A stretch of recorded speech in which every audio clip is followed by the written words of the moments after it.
ഇരിങ്ങാലക്കുട കൂടൽമാണിക്യം ക്ഷേത്രത്തിന്റെ തെക്കേ നടയിലെ വീട്ടിൽ വൻ തീപിടുത്തം. ലൈറ്റ് ആൻഡ് സൗണ്ട് അസോസിയേഷൻ ഭാരവാഹി കൂടിയായ പ്രഭ സൗണ്ട് ആൻഡ് ഇലക്ട്രിക്കൽസ് ഉടമ അമ്പാടി ജയന്റെ വീട്ടിലാണ് തീപിടുത്തം ഉണ്ടായത്. വെള്ളിയാഴ്ച രാവിലെയാണ് തീപിടുത്തമുണ്ടായത്. ഈ സമയം വീട്ടിൽ ആരും ഉണ്ടായിരുന്നില്ല. ഇരിങ്ങാലക്കുട ഫയർ സ്റ്റേഷൻ ഓഫീസർ KSEBിന്റെ നേതൃത്വത്തിൽ ഫയർഫോഴ്സ് എത്തിയാണ് തീയണച്ചത്. വീടിന്റെ സ്വീകരണ മുറിയിലുണ്ടായിരുന്ന ഫർണിച്ചറുകൾ, TV, ഇൻവെർട്ടർ, ഷെൽഫുകൾ എന്നിവ പൂർണ്ണമായും കത്തിനശിച്ചു.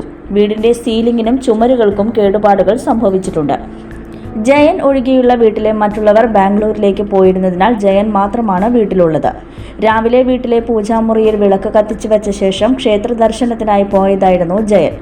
വീട്ടിൽ നിന്നും പുക ഉയരുന്നത് കണ്ട് സമീപവാസികൾ വിളിച്ചപ്പോൾ തിരികെ എത്തുമ്പോഴാണ് തീ പടർന്നതായി കാണുന്നത്.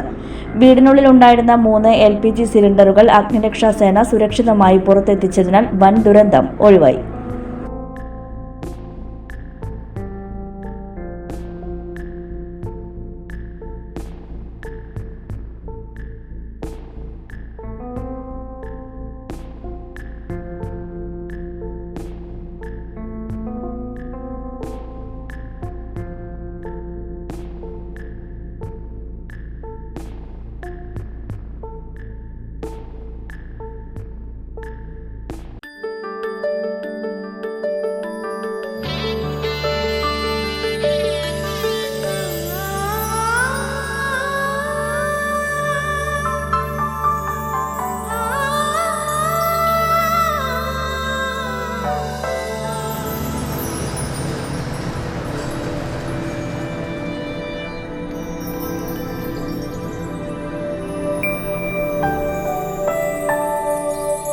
നിങ്ങളുടെ അധ്വാനത്തിന് സത്യമുണ്ട്.